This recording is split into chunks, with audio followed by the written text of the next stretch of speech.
डरावना सा फेस सामने आ रहा है जो पुणे से खबर लगातार आई जीबीएस। तो यह है क्या चीज? बहुत ज़्यादा नशा सेवन करते हैं, नॉनवेज ज़्यादा खाते हैं, उनको कोलेस्ट्रॉल का प्रॉब्लम आता है, हाइपरटेंशन होता है, डायबिटीज होता है, उसमें भी स्ट्रोक हो जाते हैं। माइग्रेन इतना कॉमन क्यों हो रहा है डॉक्टर? मिर्गी अभी भी सर बड़े कॉमन के रूप में देखी जा रही है। कितना अंतर आया सर पहले के और इसमें भी? नहीं, अभी एक कंप्लेन बहुत आती है कि एक सर्टेन एज के बाद उसे भूलने की आदत पड़ने लगती है। डिमेंशिया जो है याददाश्त भूलने का बीमारी है, ये हम्म। पहले भी था, अभी थोड़ा मात्रा ज़्यादा हो गया। डिमेंशिया में वो कौन सा समय है जब आपके पास पेशेंट को आ जाना चाहिए? अच्छा, ये आपने बोला ब्रेन में कीड़े हो जाते हैं, ये ब्रेन में कीड़े कहाँ से आ जाते होंगे? अगर किसी को मिर्गी की शिकायत आई जैसी आ गई तो पहला काम क्या करना चाहिए?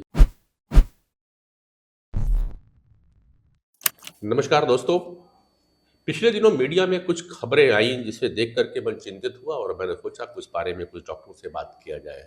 खबर थी महाराष्ट्र के पुणे की, जिसमें आया कि लगभग 59 से 60 व्यक्तियों को एक विशेष प्रकार की बीमारी हुई जिसे गुलेनबरी सिंड्रोम कहा गया। और उसमें से 15 लोग आईसीयू में भर्ती हुए और एक की मौत की भी खबर आई। इसके बारे में मैं करीबन आज से 25-26 साल पहले सुना था, और जिस पेशेंट के बारे में सुना था अनफॉर्चुनेटली वो उस समय जीवित नहीं बची। ठीक, शायद उन्हीं में शामिल हुई थी जिनमें से कि पुणे में एक डेथ हुई। तो गुलनबरी सिंड्रोम के बारे में जानने के लिए मैंने समझा तो मुझे बताया गया कि आप इसके लिए कंसर्न होगा न्यूरो फिजिशियन से बात करें, न्यूरोलॉजिस्ट से बात करें। तो हमने सर्च किया और चले आए श्री बालाजी हॉस्पिटल। श्री बालाजी अस्पताल में आने के पीछे का रीजन ये भी था साहब कि बालाजी के बारे में मैं बार बार बता रहा हूँ, 3-4 वीडियोज आपको बालाजी का दिखा दिया है और घूम रहा हूँ बालाजी अस्पताल में। एक ऐसा हॉस्पिटल है जहाँ मात्र 100 रुपए में साल भर तक आप यहाँ के विशेषज्ञों से मिल सकते हैं। और दूसरी बात, यहाँ जितने भी डायग्नोसिस हैं, चाहे वो एक्सरे है, सोनोग्राफी है, ब्लड टेस्ट है, ये भी कंपेरेटिवली अदर अस्पताल से 50% डिस्काउंट पे है। तो इसलिए मैं बालाजी आ जाता हूँ और बालाजी में मेरी मुलाकात हो रही है। यहाँ छत्तीसगढ़ के जाने माने न्यूरोलॉजिस्ट है, न्यूरो फिजिशियन है, डॉक्टर कमलाकांत भोई जी। नमस्कार सर। नमस्कार। तो डॉक्टर साहब, आपके पास आने का मेरा एक प्रमुख मकसद था उस विशेष बीमारी जिसकी मैं भी चर्चा कर रहा था उसके बारे में जानने के लिए। ये गुलेनबरी सिंड्रोम का एक बड़ा डरावना सा फेस सामने आ रहा है जो पुणे से खबर लगातार आई जीबीएस। तो यह है क्या चीज और कैसे आ जाती है? ये बीमारी के कारण बहुत सारे होता है। हम्म। गुलेनबेरी सिंड्रोम जीबीएस जो बोलते हैं, इसमें नर्व कमज़ोर हो जाता है, नर्व कमजोर हो जाती नर्व है। कमज़ोर हो जाता है शरीर में, हाथ पैर में, पूरा शरीर में कमज़ोर हो जाता है। और पहले तो पैर में कमजोरी आता है, कुछ दिन बाद हाथ में कमजोरी आता है, इसके बाद सांस फूलने लगता है, इसके बाद जो बल्बर पाल्सी बोलते हैं, खाने पीने में दिक्कत भी होता है, आँखों में भी पैरालिसिस हो जाता है। वो ऐसे अवस्था आता है कि पेशेंट को वेंटिलेटर डालना पड़ता है जान बचाने के लिए। इसका बहुत सारे कारण रहते हैं। ये बीमारी वायरस इन्फेक्शन से कॉमनली होता है और बहुत सारे मरीज जैसे इम्यूनो कॉम्प्रोमाइज्ड है, लिवर डिजीज है, जैसे अल्कोहलिक पेशेंट है, किडनी फेलियर है, बहुत सारे कैंसर पेशेंट है जिनको केमोथेरेपी चल रहे हैं, और कोई भी कारण से शरीर में कमजोरी पहले से है तो उनको ये बीमारी वायरस जल्दी से पकड़ लेता है और गुलेनबेरी सिंड्रोम होता है। ये नाक का कमजोरी हो जाता है, एक पैरालिसिस का बीमारी है, नस का कमजोरी का बीमारी है, एक प्रकार का पैरालिसिस पैरालिसिस है ये, हाथ पैर में नस का पैरालिसिस हो जाता है। और इसका इलाज नहीं करे तो जानलेवा होता है कि वेंटिलेटर में चला जाता है पेशेंट। अच्छा, इसमें कुछ ऐसा है रेट ऑफ सर्वाइवल? इसमें पहले तो बहुत सारे मरीज बचते नहीं थे, अभी बहुत सारे जैसे नया मॉडलिटीज आ गया, इंजेक्शन आ गया, जैसे IVIG बोलते हैं, इंट्रावेनस इम्यूनोग्लोबिन, बहुत कॉस्टली रहता है इंजेक्शन, मतलब एक मरीज को कम से कम 3 से 5 लाख खर्च आ जाता है इसमें इंजेक्शन में। और कभी कभी इससे और डायलिसिस भी करते हैं, प्लाज्मा फेरेसिस बोलते हैं, प्लाज्मा एक्सचेंज, वो भी एक तरीका का है। वो दोनों ट्रीटमेंट अभी कॉमनली चलते हैं और दोनों ही कॉस्टली है। अच्छा, चलिए अब बात जब आपके पास में आ गया है न्यूरोलॉजी में, तो बात थोड़ा सा कॉमन न्यूरोलॉजी की भी करी जाएगी। तो भी जानकारी के लिए छत्तीसगढ़ की जहाँ तक हम बात करते हैं, तो जब मैं जितने भी जगहों पे घूमने गया, आप डॉक्टरों के साथ में हेल्थ कैंप पे पार्टिसिपेट किया, तो मैं देखा कि करीबन हर 10 में से 3 से 4 मरीज ऐसे आते हैं जो सिर में दर्द की शिकायत करते हैं, हेडेक की प्रॉब्लम करते हैं, और कोई विशेष कारण उनको समझ में नहीं आता, कई जगह दिखा के आते हैं, पर उनको मालूम है कि कई बार सुबह सुबह दर्द करेगा, कई बार पूरा दिन 2-2 3-3 दिन उनको सीवियर पेन रहता है, और जल्दी माइग्रेन के नाम से लोग इसको नोट करते हैं। माइग्रेन इतना कॉमन क्यों हो रहा है डॉक्टर? माइग्रेन पहले से भी था, अभी भी है, अभी तो ज़्यादा बढ़ रहे हैं, हम्म, क्योंकि इसमें जो है बहुत सारे ट्रिगरिंग फैक्टर रहते हैं। जैसे मेंटल स्ट्रेस हो गया, पारिवारिक स्ट्रेस हो, फिजिकल स्ट्रेस हो, कुछ बीमारी हो गया, सपोज लिवर का बीमारी है, किडनी बीमारी है, हार्ट बीमारी है, तो फिजिकल स्ट्रेस हो गया, मेडिकल स्ट्रेस, और साथ मतलब शायद लाइफ स्टाइल चेंज के कारण से मेंटल स्ट्रेस भी है, इसमें माइग्रेन ज़्यादा होता है। और बहुत सारे से खान पान का टाइमिंग चेंज होता है, जैसे फास्टिंग रहने से, टाइमिंग चेंज हो जाने से, ठीक टाइम से खाना नहीं मिलने से, इससे माइग्रेन प्रेसिपिटेट होता है। How it is related with sleep? कुछ नींद का भी समस्या हाँ, आती नींद है? कम होने से भी हम्म, माइग्रेन का वो ज़्यादा फ्रिक्वेंसी बढ़ जाता है। हम्म, इसके अलावा बहुत सारे प्रॉब्लम है, जैसे स्मेल से होता है, पेंट से होता है, धुआं से होता है, स्ट्रॉन्ग लाइट से होता है, ज़्यादा टाइम मोबाइल देखने से, इससे जो लाइट फ्लिकरिंग होता है टीवी से, कलर टीवी से, उसी से भी आता है, माइग्रेन प्रेसिपिटेट होता है। और बहुत सारे जैसे है दवाई से भी होता है, और जी। कुछ कुछ अभी चॉकलेट से भी होता है, चॉकलेट से होता है, फ्राइड फूड से भी होता है। हाँ, ये चीज़ को तो थोड़ा सा मैं भी कर रहा हूँ कि जल्दी तो हम बाहर के कुछ अवॉइड जंक फूड, करते हैं जंक अपने फूड, जंक जंक फूड में। फूड। नहीं, मैं जहाँ केक्स वगैरह होते, कई पार्टी में केक बड़ा कॉमन है, लेकिन जब भी मैंने ज़्यादा चॉकलेटी केक खाया, हो जाता है कभी कभी ज़्यादा खा लेता आदमी, तो मुझे सेकंड डे बड़ा सर हैवी लगता है। नहीं, डायरेक्टली फूड तो माइग्रेन करता नहीं, हाँ। इसमें जो चीज़ मिलाते हैं, प्रिजर्वेटिव, हम्म, चॉकलेट, बहुत सारे फ्राइड फीड आइटम रहता है, केमिकल, वो केमिकल प्रेसिपिटेट करते हैं। राइट। अभी आपने लाइफ स्टाइल पे आ गए अपन अपन थे कि फूड वाले चीज़ें हैं, खान पान आदमी, और उसका फिक्स कोई टाइम नहीं, सोने का कोई फिक्स टाइम नहीं, वर्कलोड बढ़ रहा है पर तो प्रेशर है, लोगों की नींद इरेगुलर हो चुकी है, मतलब लोग 1:30 2 बजे रात तक जगते हैं, सवेरे 8 बजे उठते हैं और ड्यूटी निकल जाते हैं, घर में 10 बजे ड्यूटी जाना है।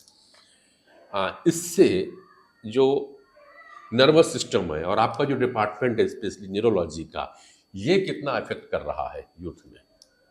यूजुअली तो हमको मिनिमम 5 घंटे नींद होना चाहिए, 5 से 8 घंटा तो सबसे बेहतरीन है। 5 से 8 घंटे का 5 घंटा नींद नींद चाहिए। होना चाहिए, मिनिमम तो 5 घंटे चाहिए। नहीं तो इसमें क्या हुआ, खाली नर्वस सिस्टम नहीं, बॉडी का सभी सिस्टम के लिए रेस्ट चाहिए, मेंटल पीस, बॉडी के लिए रेस्ट, मसल को भी रेस्ट चाहिए।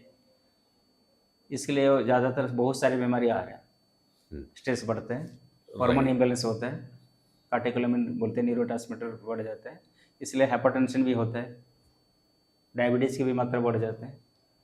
ये जो आपने कहा, तो एक और हम बात करें जैसे कि फास्ट फूड और इसे तो कोई नींद की वजह से, साथ ही साथ में अभी एक कंप्लेन बहुत आती है कि एक सर्टेन एज के बाद, जैसे कि आदमी 40 को पार करने लगता है, तो उसे भूलने की आदत पड़ने लगती है, जो कि एक पहले की कंप्लेन होती थी कि बोलते थे बुढ़े लोग भूल जाते हैं, वो एबव हम मानते थे 60 एबव की, 60-65 कहते थे आदमी सटी आ गया है, भूलने लगा है, जो इरिटेशन आ रही, चिड़चिड़ापन आ रहा है। लेकिन अभी देखने को मिल रहा है कि ये सब चीज़ें यंग एज में भी दिखने को मिलती है, और आपकी मेडिकल भाषा में लोग शायद इसको डिमेंशिया बोलने लगते हैं, तो डिमेंशिया भी अभी एक कॉमन एक प्रकार के वर्ड बड़ा यूज होने लगा है, तो मेरी चिंता। डिमेंशिया जो है याददाश्त भूलने की बीमारी है, ये पहले भी था, अभी थोड़ा मात्रा कुछ ज़्यादा हो गई। ज़्यादा हो गया। पहले जो 65 साल के बाद होता है, अल्जीमर्स डिमेंशिया बोलते हैं, ओल्ड एज में होता है सेनिल डिमेंशिया बोलते हैं, वो ज़्यादातर देखा जाता है। अभी जो हो रहा है यंग स्ट्रोक हो गया, 40 ईयर्स से कम है, हाइपरटेंशन है, डायबिटीज है, हार्ट डिजीज है, लिवर डिजीज, किडनी डिजीज, कुछ नशा कर रहा है, अल्कोहल है, बहुत कम एज से इनको ब्रेन में स्ट्रोक हो गया, वेनस थ्रोम्बोसिस हो गया, ब्लीड हो गया, इन्फेक्शन हो गया, तो ब्रेन का जिस पार्ट में मेमोरी कंट्रोल करता है वहाँ पे डैमेज हो गया, तो कम ही उम्र में उसकी मेमोरी चला जाएगा, वही कारण है।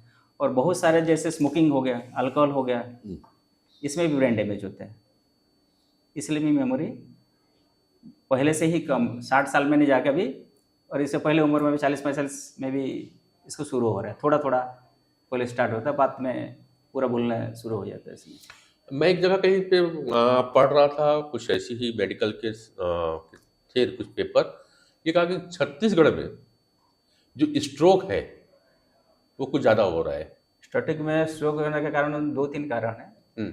एक तो ये यहाँ पे सिकल सेल एनीमिया कॉमन है, ट्राइबल एरिया है, सिकल सेल एनीमिया है, वो तो वंशानुक्रमिक होता है। हम्म, तो उसी कारण से यहाँ पे ब्रेन में क्लटिंग आ जाता है, स्ट्रोक हो जाता है, वो एक कारण है। सेकेंड चीज़, यहाँ पे अल्कोहल सेवन का मात्रा ज़्यादा है, उसी से भी हो रहा है। और बहुत सारे है, जैसे यहाँ का लोग का डाइट है, बहुत सारे वेजिटेरियन भी रहते हैं। जो वेजिटेरियन वालों को क्या होता है, vitamin B12 deficiency, folic acid deficiency होता है, होमोसिस्टिन बढ़ जाता है ब्लड में, वो ब्रेन में क्लटिंग करता है और हार्ट में भी अटैक करता है। प्योर वेजिटेरियन वालों को एक ग्रुप है। और एक ग्रुप बहुत ज़्यादा नशा सेवन करते हैं, नॉनवेज ज़्यादा खाते हैं, उनको कोलेस्ट्रॉल का प्रॉब्लम आता है, हाइपरटेंशन होता है, डायबिटीज होता है, उसमें भी स्ट्रोक हो जाते हैं। अच्छा, उसी भी कारण है, दो ही। मतलब एक तरफ विटामिन B12 की कमी हो रही हाँ। है, तो उससे भी स्ट्रोक का खतरा बढ़ता है, और एक तरफ कोलेस्ट्रॉल का प्रॉब्लम आ रहा है, कोलेस्ट्रॉल बढ़ता है उसी तो से भी भी। स्ट्रोक आ रहा है। और सबसे बड़ा इसका एक कारण, प्रमुख कारण जो आप मानते हैं, आप डॉक्टर को मानते हैं, वो कहीं ना कहीं कंजम्पशन ऑफ एल्कोहल और जो अदर ड्रग्स हैं, नशीली चीज़ें हैं, उसका सेवन हो रहा सेवन है, है। तो इसकी वजह से हो रही है। एक मोटा मोटा जानकारी दे चले, फिर भी एक रिमाइंड करा दूंगा कि मैं जिस तरह बड़े कॉन्फिडेंट बात कर रहा हूँ डॉक्टर साहब के साथ में, आप लोग भी आकर के अपने क्वेरी कर सकते हैं। और एक खास बात बालाजी ने दिए रखी है, भैया 100 रुपये आप एक बार यहाँ पे OPD कटवा लो, और अगर आपको कुछ परेशानी है न्यूरोलॉजी संबंधित में, डॉक्टर मोही साहब आपके लिए उपलब्ध रहते हैं सालों के लिए, तो सुविधा का लाभ उठाते रहिएगा। डॉक्टर साहब, एक हम लोग जब थे ना, तो पहले छोटे में या यंग एज में हम सर का डॉक्टर, न्यूरोलॉजी का डॉक्टर को ये समझते थे ये केवल मिर्गी का डॉक्टर है, और मिर्गी बहुत होती थी उसमें, और आप लोग के माध्यम से ही हम लोगों ने मिर्गी को सही ढंग से समझा। मिर्गी अभी भी सर बड़े कॉमन के रूप में देखी जा रही है, कितना अंतर आया सर पहले के और इसमें भी मिर्गी? नहीं, पहले भी था मिर्गी, अभी भी है, अभी बढ़ रहे हैं। अभी मिर्गी के कारण पहले जो जाता था अननोन कुछ इडियोपैथिक था, कुछ वंशानुक्रमिक था। अभी जो कारण है दूसरा कारण, सेकेंडरी का जैसे बोलते हैं, हेड इंजरी हो गया तो ब्रेन में क्लट बन जाता है, तो ये जो मिर्गी तुरंत हो सकता है ना, तो 1 साल बाद 2 साल बाद भी आ सकता है, वो एक कारण बना है। सेकेंड चीज़ वो है अल्कोहल विड्रॉल सिंड्रोम होता है, डिपेंडेंस हो जाता है, इसके लिए भी सीजर होता है। कोई ड्रग एब्यूजर्स होते हैं, डाइजिपाम, नाइट्रोजिपाम, ओरेक्स ले रहे हैं, बहुत सारे ड्रग्स ले रहे हैं इंटरवेनस, उसी से भी कन्वल्सन आते हैं, ये भी कॉमन हो गया यहाँ पे भी। और इसके अलावा ब्रेन में इन्फेक्शन हो जाता है, ट्यूबरकुलोसिस हो गया, ब्रेन में कीड़े रहते हैं, न्यूरोसिस्टिसाइसिस बोलते हैं, इसमें होता है। और ब्रेन में ट्यूमर भी होता है। पहले क्या CT स्कैन MRI सुविधा नहीं था, अभी CT स्कैन MRI हो रहा है तो ब्रेन में TB है, ट्यूमर है, कैंसर है, सब पता चल जा रहा है। अच्छा, ये आपने बोला ब्रेन में कीड़े हो जाते हैं, ये ब्रेन में कीड़े कहाँ से आ जाते होंगे? एक तो न्यूरोसिस्टिसाइसिस बोलते हैं, वो तो फूड कंटामिनेशन से होता है, वाटर कंटामिनेशन होता है। और जो ट्यूबरकुलोसिस होता है वो तो चेस्ट TB से कॉमन होता है, तो वो चेस्ट से वो भी ब्रेन तक चल देता है, चला जाता है। अच्छा, एक और बात होती है कि कभी कभी बोलते हैं वो ब्रेन बढ़ गया, या ब्रेन के अंदर में कहते हैं पानी आ गया, सर में पानी आ हाँ, जाता ये तो है। बोल रहा हूँ, ब्रेन में जो कभी कभी ट्यूबरकुलोसिस होता है, कीड़े हो जाते हैं, ब्रेन में पानी भर जाता है। अच्छा, वो मेनिंजाइटिस के कारण से होता है। वो एक ही वही बात वो है, एक ही बात है। इसको मिर्गी का दवाई भी देते हैं और ऑपरेशन भी लगता है इसमें। अच्छा, तो मतलब ब्रेन में पानी बढ़ जाना या ब्रेन में कीड़े आ जाना, हाइड्रोकेफेलस हो जाता है, बोलते हैं मेनिंजाइटिस हो जाता है। मेनिंजाइटिस एक बड़ा कॉमन वर्ड बहुत में है, तो ये सब एक ही इंडिकेशंस हैं। कितने कारगर हैं इनके इलाज डॉक्टर? अभी तो ये कारगर बहुत अच्छे हैं, बहुत सारे दवाई आ गया, न्यूअर ड्रग्स आ गया, मिर्गी भी अच्छा कंट्रोल हो जाता है मैक्सिमम केस में। मिर्गी तो टैबलेट से कंट्रोल नहीं होता, तो अभी बहुत सारे अभी ऑपरेशन भी होते हैं। अच्छा, एपिलेप्सी सर्जरी भी होता है। राइट। एक वो होता था साहब, जब मिर्गी आती है, और अभी भी शायद गाँवों में ये बातें चलती हैं कि जूता सूंघा दो, ये प्रथा कितनी कारगर है? वो तो गलत है, वो गलत है, गलत है। उसके पीछे कुछ कारण है क्या? नहीं, कुछ कारण नहीं है, गलत है, गलत है ये।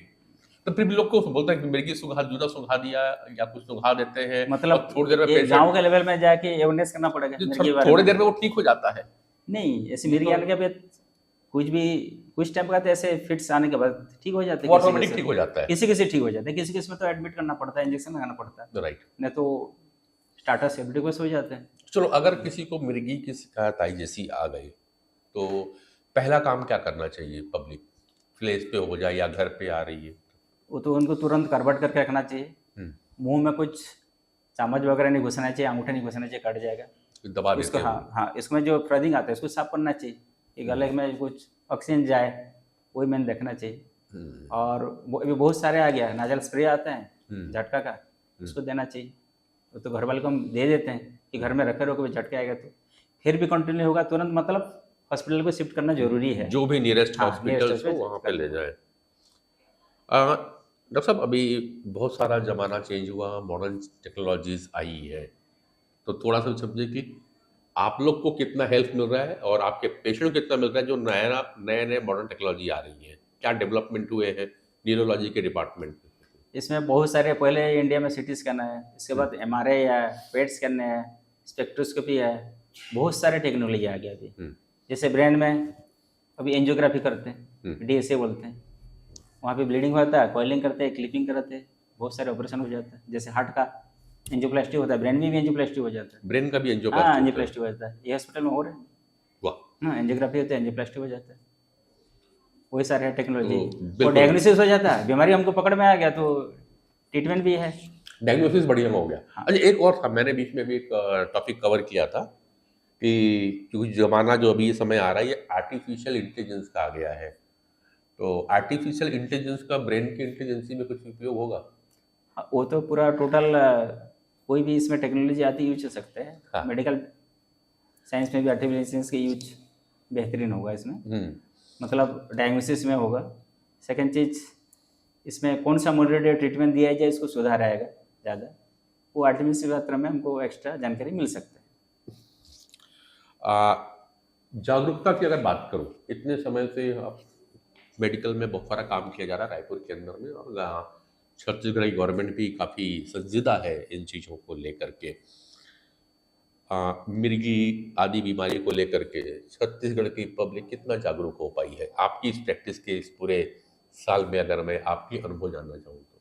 हम बहुत सारे तो हेल्थ कैंप बारे में कराते हैं गाँव में जाके, रूरल एरिया में, लेकिन अर्बन एरिया में भी। इसमें मिर्गी के बारे में, स्ट्रोक के बारे में, बहुत सारी बीमारी है, माइग्रेन, पेशेंट को अवेयरनेस कराते हैं कि इसका इलाज है, इसको इजीली ट्रीट कर सकते हैं।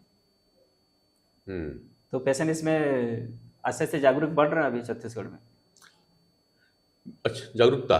और दूसरी बात डॉक्टर साहब ये है कि जिस तरह का खान पान की हम बात कर रहे थे अभी देख में, तो अभी की जो चीज़ है वो पूरी फास्ट लाइफ है और लोग इतने हेल्थ कॉन्शियस रहते नहीं है। मैं आ रहा हूँ उन खतरनाक बीमारियों की ओर जिनको कि हम डिमेंशिया और पार्किंसन की में चलते हैं। इसके लिए क्या सुझाव रहेगा बीइंग ए डॉक्टर हमारे क्षेत्र के जो लोग हैं उनको, कि पार्किंसम की ओर जा रहे हैं या डिमेंशिया की ओर जा रहे हैं, कोई ऐसे सिम्टम तो पहले आते होंगे कि सही समय पे देख लिया जाए कि सीवियरिटी से बचा जाए? हाँ, पहले तो उनको डायग्नोसिस करना चाहिए, न्यूरोलॉजिस्ट को दिखाना चाहिए कि डायग्नोसिस हो जाए कि डिमेंशिया है कि पार्किंसंस है, न्यूरो का मेजर डिमेंशिया नहीं, मैं जब मान लो डिमेंशिया, डिमेंशिया। तो कोई पहला सिम्टम तो आता होगा डिमेंशिया का कि मैं जैसे पता हाँ, कर पाऊँ पहले कि पहले तो कि घर तब वाले मैं बात, तब तो मैं आपसे मिलूंगा ना। हाँ, मेमोरी लॉस होता है पहले पहले, हम्म, इसको बिहेवियर में चेंज हो जाता है। घर वाले बोलते हैं पहले वो अच्छा से बात करता है, अभी बात नहीं करता है, डिप्रेशन में रहता है, अभी नहीं तो अभी बहके बहके बात करते हैं, उससे बिहेवियर में चेंज हो जाता है अचानक, और मेमोरी लॉस भी होता है। तो पहले इसको लोग डिप्रेशन में ले, जब जैसे बातचीत में आता है कोई बदलाव दिखता है, या तो अलग रहेगा तुम में, या ज्यादा बात करेगा, या बात करते करते रिपीट करेगा, या भूल बहुत सारे जाएगा, रहते ये हैं, रीजन ये है। सब सिम्टम रहते हैं। तो मैं ये जानना चाह रहा हूँ क्योंकि इस चीजों में लोग भटकते भी बहुत है। मन इसकी जो बीमारी है, मस्तिष्क की बीमारी और मन की बीमारी, दोनों पे लोगों को बड़ा कंफ्यूजन है कि किसके पास जाया जाए। तो कभी वो मस्तिष्क की बीमारी को लेकर के मनोवैज्ञानिक के पास चल देते हैं और मन की बीमारी को लेकर मस्तिष्क वाले के डॉक्टर के पास चल जाते हैं। मेरा एक मस्तिष्क के डॉक्टर से प्रश्न ये है कि जब इंडिकेशन लगभग एक जैसे दिखते हो तो उस समय मस्तिष्क के डॉक्टर के पास पहुंचना कौन सा चीज रहेगा? हाँ, हमारे पास न्यूरोलॉजिस्ट आएंगे तो हमारे इसको अच्छा से डायग्नोसिस कर सकते हैं, इलाज कर सकते हैं। कुछ बीमारी ऐसे है, कुछ बीमारी साइकियाट्रिस्ट पास भी चला जाते हैं, तो उनको भी इसको ट्रीटमेंट करते हैं, हमको भी सलाह लेते हैं। हम भी कुछ बीमारी न्यूरो का रहता है, जिसको मन रोग वाला भी रहता है, साइकियाट्रिस्ट का भी हम सलाह लेते हैं। राइट। डिमेंशिया में वो कौन सा समय है जब आपके पास पेशेंट को आ जाना चाहिए? तो बहुत सारे पेशेंट होते हैं अर्ली स्टेज में नहीं आ पाते, घर वाले कन्फ्यूजन रहते हैं, डिप्रेशन है, एंजाइटी है, वो तुरंत आ जाते हैं, उसको डायग्नोसिस हो जाता है। जितना जल्दी करें उतना जल्दी इसका आप एक सलाह ले सकते हैं, तो आपका जो ट्रीटमेंट है वो बेहतर हो सकता है। आपके कुछ प्रश्न आए तो आप मुझे कमेंट्स पे लिख सकते हैं। अगली मुलाकात हम डॉक्टर साहब से फिर करेंगे और बात करेंगे इसके ऊपर में। डॉक्टर कमलाकांत भोई जी हैं, डॉक्टर के भोई के नाम से जाने जाते हैं छत्तीसगढ़ के अंदर में।